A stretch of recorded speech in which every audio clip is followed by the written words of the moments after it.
Welcome to another edition of the Coach Alexander Show. I'm Kim Assad, Mustang mom, and your local real estate broker with Compass Real Estate. Enjoy the show. Go Mustangs! Hello Mustang Nation, Matt Carnes, Grapevine Booster here for week one of the Coach Alexander Show for Team 100. Coach, it's our third year together. We got a lot to talk about. As if we didn't have enough to talk about, you left us with a whole lot more after Friday night. But it's your show. I'm going to let you figure out where you want to take it. Team 100, Friday night. Where do you want to start today? Let's just start with the Team 100 theme. Why not? But we've been talking about it for a long time. Yeah, we have. It's finally here. It's here. Yeah. This is awesome. No, it's I was telling Reagan Ratliff, the guy that does our games on Champions Radio, and before the game that 4 years ago when we started counting these teams, 97 or 96, 97, 98, and we started doing the math, and I realized, man, my son, his class of kids are going to be Team 100, and I thought that was really, really cool. And then a couple years later, I'm blessed to get to be the head coach of that team, and so it's been a dream come true. It's been fun. We have a great group of guys that love each other well, and we're just going to ride the wave and enjoy it. Well, it got off to a good start. Yeah. At the end of the game. Yeah. 1-0, right?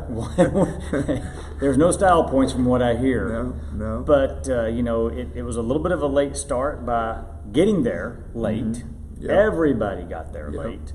But I want to go back to the Breakfast of Champions because it tied into the night. You always talk about the family and all your Grapevine DNA. But you finished Breakfast of Champions with the comment that no matter what, stick together. Yeah, Matt, I don't know if it was just intuition or, just something was telling me that, that game, maybe this season, we're going to have some close ones, and I know that when you have a young team like we do, and we have, the vast majority of our players have never started and played a lot in a varsity football game. I just wanted to encourage them that, hey, there's going to be peaks and valleys. There's going to be bad things that will happen in the course of a football game, and but just to stick together, and we gave them the analogy of putting our hands together, and we said, there's going to be things they're going to want to rip you apart and blame each other for things, and just encourage them to not do it. Just stay together, stay the course, and boy, we were challenged. I mean, heck, if we ever had a chance to bicker at each other, offense turns it over, defense gets the ball right back on a turnover, and then offense turns it right back over. So, I mean, for goodness sake, it was fast. We definitely had some opportunities to be discouraged with each other, but the kids didn't. And I said this in my weekly newsletter to the parents. I've never been around a team that was doing more encouraging verbally throughout the course of that game to each other than our team was. We're out there, we got offense got a timeout on the last drive, and I can't get the defensive kids off the field, because they're wanting to come out there and encourage our offense, and that's special when you have kids that are for each other the way ours are. Well, and it showed. I mean, as we get into the game, it started the first quarter, of course, was just the defenses just slugging it out. Both of them, yeah. And not getting anywhere. And then the second quarter opens up, and it was touchdown on their side, and then both times they scored, you answered really quick. And, of course, then you go into halftime down 22-14. But, again, like we've talked about in the past with the Grapevine defenses, a lot smaller. Yeah. I mean, you gave up a lot of size. Again, show up in the second half, and you shut them out the entire second half. Couldn't be more proud. Our staff, both offensively and defensively, made some very key adjustments at halftime. Subtle things, nothing. We didn't overhaul anything. Just subtle little changes to both sides of the ball, and made all the difference. Offensively, when we didn't score a whole bunch of points the second half, obviously, but we also didn't go 3 and out. And we did get first downs, and we moved the ball and just stalled out in the red zone a couple times. But I was proud offensively of our guys the whole second half of taking care of business, and just keeping us in the ball game. And then obviously the defense, man, Coach Antle challenged them, said, if we don't give up any points second half, I promise you we're going to win this football game. And they went out there and did it and never quit fighting. He was right. Well, let's look at the highlights here. We're going to go through some offensive highlights first, then we'll get to the defense. But starting it off here, of course, they let you start the game just a little bit late because of the bus issues. But here we go with the first touchdown. Tejada's obviously our number one running back, but we're going to move him around and try and get him the ball out in space. And he does that to us in practice quite a bit too. He can make one or two miss in a hurry, and then come right back and this is just a little hole shot. Austin gets to Ben Gare, and Ben really showed his speed right there to stretch that out and get in the end zone.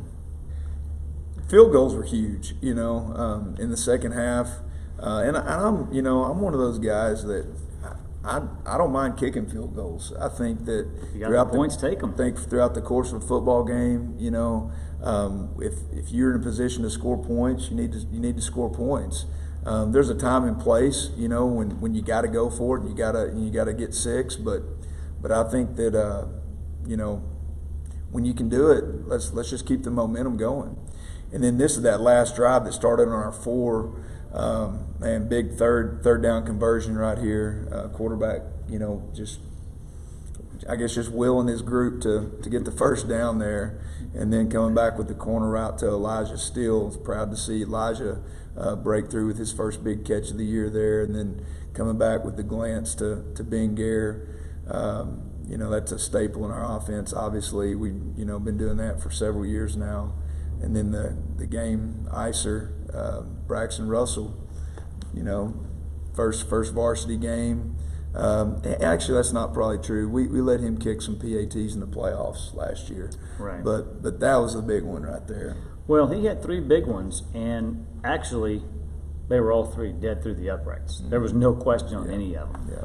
So it looked like on that last one you were settled and comfortable with the kick all the way. When we got to the 35 on the big corner out from Elijah, I told Coach Smith, get us 10 more yards, get us to the 25, and I was comfortable rolling Braxton out there for a 42-yarder. If we could just get to the 25, I had all the confidence in the world that he'd knock a 42-yarder through and we'd win this football game. Fortunately, Ben caught that glance and got us all the way down to the 15. Now we just have to make a 32-yarder. But yeah, as soon as we got to the 15-yard line, I told Coach Smith, keep it on the ground, 2 hands on the ball. We're going to kick a field goal to win this one right here. Well, and while we got a sec, let's talk about grapevine kicking. Since you and I have been doing the show together, you've gone through Carson French, just incredible success. Last year you had Oscar Simon and Felipe Sarmiento show up out of nowhere, pretty much. That's right. And they did a phenomenal job. And now we got Braxton coming. So the kicking game at Grapevine has always been great. It has, and that's an important piece. When you're going to be a championship football team, you have to have an effective place kicker. You can't rely on 2-point conversions, and that part of your game can't be sketchy. Right. And that's something about our kickers that a lot of people don't see, because they may leave practice a little bit early, they may do things, but they're training outside of football practice constantly, and up on the weekends they're training, and they're putting the time in, and all Braxton deserves all the good things that he got to enjoy this week because of the type of kid that he is and all the work that he's put in. We talk about the type of kid he is. He's also got that lemonade stand fundraiser he's doing. Yeah. I don't know if he expected to come out with that many points in week 1 to get it started. Right. And I honestly don't know if we've pledged anything or not to it. We will. But great kid, and what a great cause, and he's been able to showcase it there. Yeah, real proud of Braxton. So, well, let's talk about the DNA kids, and then we'll get to the defense if we have time. The DNA kids, you gave the awards out with Rollins and Griffin and Hanson and Zook and all those awards. Let's talk about those guys. So Jack Rollins, first varsity start at defensive end, and man, we just felt like he got in the trenches and just competed his tail off all night long. Obviously undersized. They had some big guys pushing on him, but man, he held his ground, and he helped make some big plays in the second half, especially in the run game. So we were real proud of him. Griffin Edwards, he had a big night. It was kind of his coming out party. He had a big night, and we just felt like not what everybody saw was the receptions and the big, like to start the second half, the big reception over the middle. But what gets lost is he was just wearing their defensive lineman out when he was a tight end. And he was just blocking his butt off, and so we wanted to award him with fight.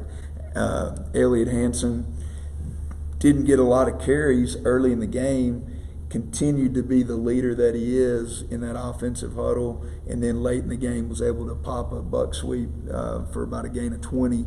And I was proud of him for just the attitude and the leadership that he provided our football team. Zachary Zook. It's dirty in there. He played nose guard the whole game. I think he played every snap, and took on double teams play after play after play, and just fought for his brothers, and wanted to award him with family. And then Tanner Salmon's our starting free safety.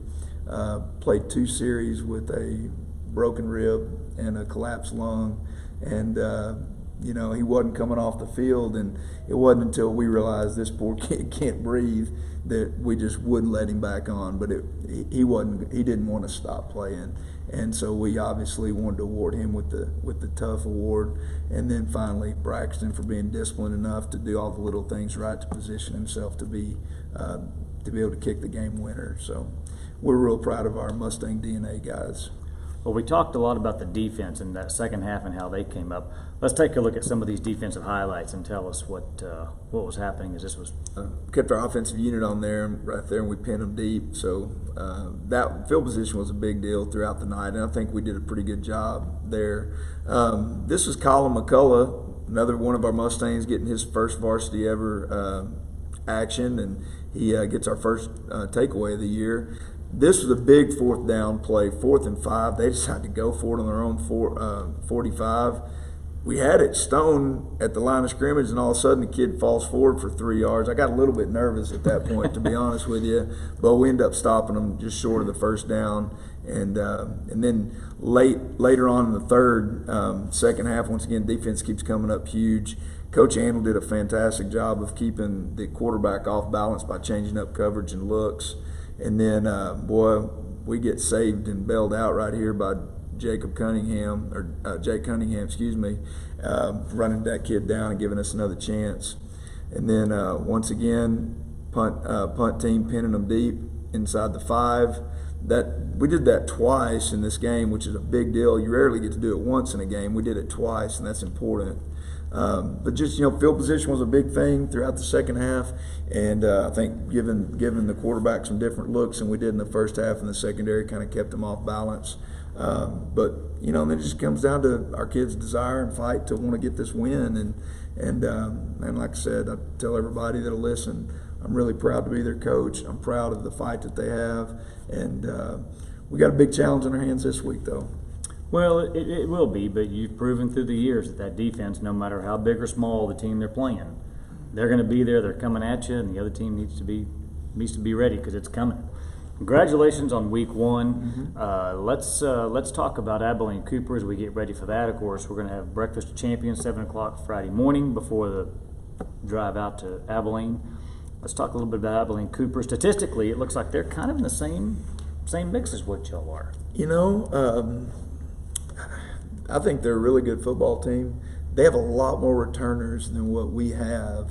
I think they offensively they want to be similar to what we're turning into offensively. Multi formations, give a lot of different looks. Want to run the football. play action pass, those types of things.